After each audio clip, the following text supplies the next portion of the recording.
Fuck! When's your due date? Right now! Is your due date 11?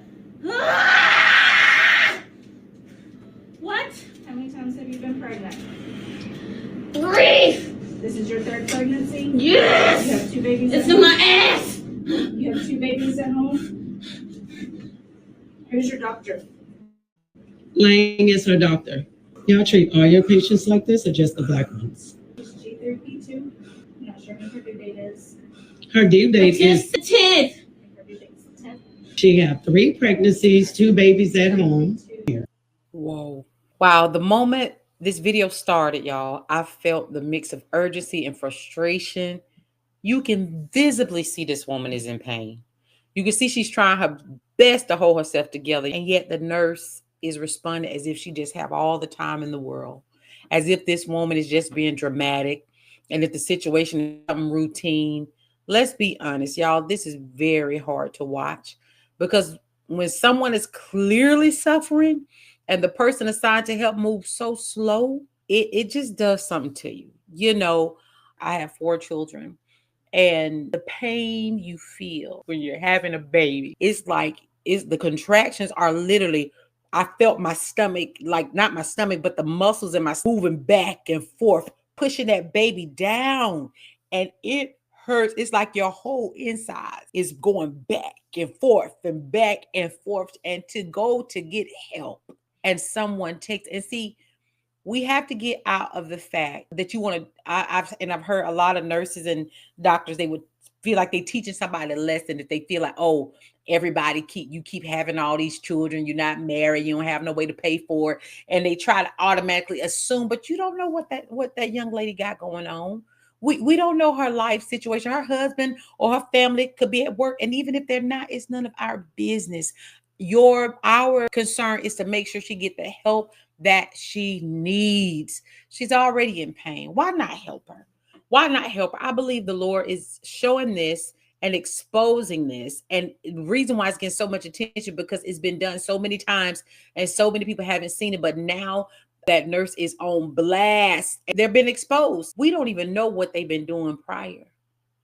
This is not right. It is not right. And see this young lady going through this pain, and the lady just sitting there still asking her questions. Let me tell you something. When you having a baby, you ain't trying to answer no questions. When I had my son and his dad, my husband, he was there, and it's like they gave me anesthesia, and they give you this little thing. So if you need, more anesthesia, you just do the pump.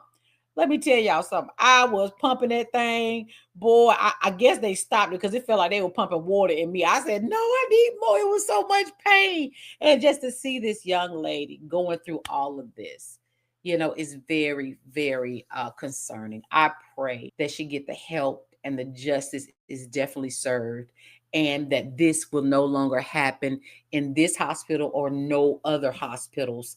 Because what just stands out to me is just the slow response, the lack of emotion. She's still trying to ask her how many children she has.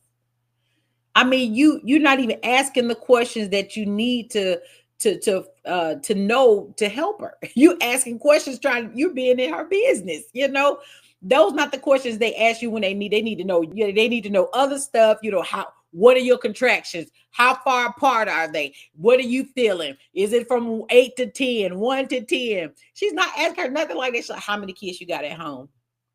How many kids? Oh, you got 2 at home? And the mama like, oh my gosh, really? And to see this young lady going through all this, Lord, help her, help her. So, and the nurse response is basically just answering the question. She just act like she really don't care. It's just really concerning. This video isn't about childbirth, y'all. It's about how deeply it affects people that's dismissed during a crisis. When someone is in pain and the person responsible for helping them respond slowly, emotional impact is real, y'all. That take effect on a person. It leaves people with questions inside themselves like, am I exaggerating? Does my pain matter? Do I matter? Even the baby delivered, the emotional weight of this moment stays with the mother that we can't ignore. Being ignored when you need help leaves a wound that can't be seen, but it is definitely felt. People don't just need medical attention, y'all. They need compassion, urgency, and care. Moments like this remind us that true healing is not only physical, It includes being treated with respect and in the moments where you feel the most vulnerable.